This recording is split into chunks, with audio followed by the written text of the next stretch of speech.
Arritëm më e madhe 2025-s, vota diasporës me zarf.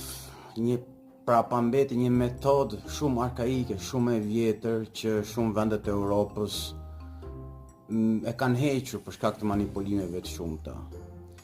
Domethënë printo votën, fute në zarf, dërgoje në vende që as avioni nuk arrin, por vota arrin e votuar. Dhe me shpresë që posta shqiptare të mos të manipuloj thesin, sepse po ta keni vënë re në fund fare vota përfundon në një thes.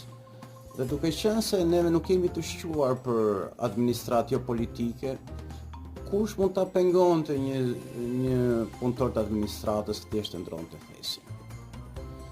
Dhe përveç kësaj u votuan në mënyrë familjare, votat që fotografoheshin, blerje votash, mbushje thasësh, votat që nuk dërgoheshin në Selanik, në Greqi, u bë një problem i madh.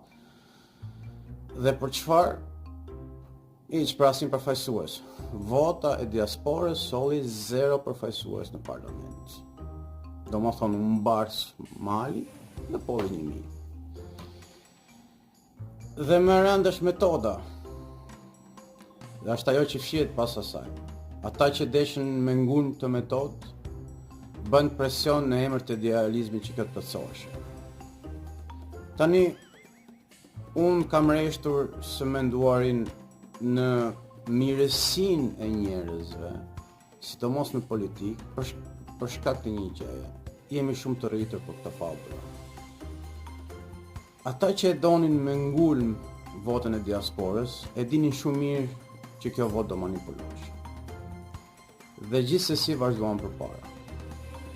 Dhe kur një karakter si Edi Rama të mbështet në votën e diasporës, duhet të kesh një sirenë alarmi, ka diçka që nuk shkon. Sepse po bën diçka gabim.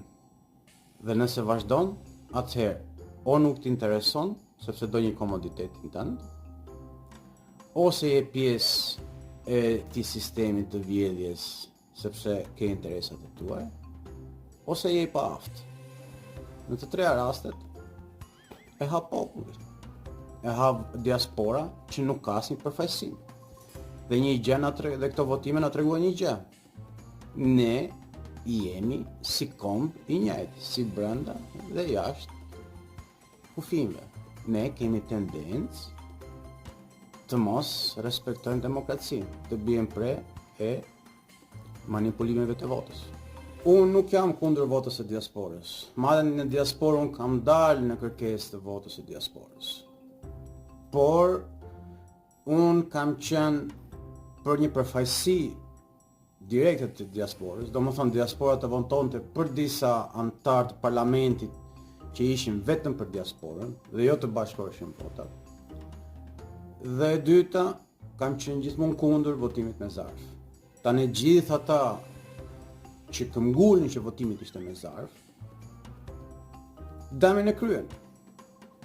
E kryen dhe, siç e thash, unë kam rreshtur së besuari tek mirësia e njerëzve, kur ju thua disa herë që kjo votë është e manipulueshme.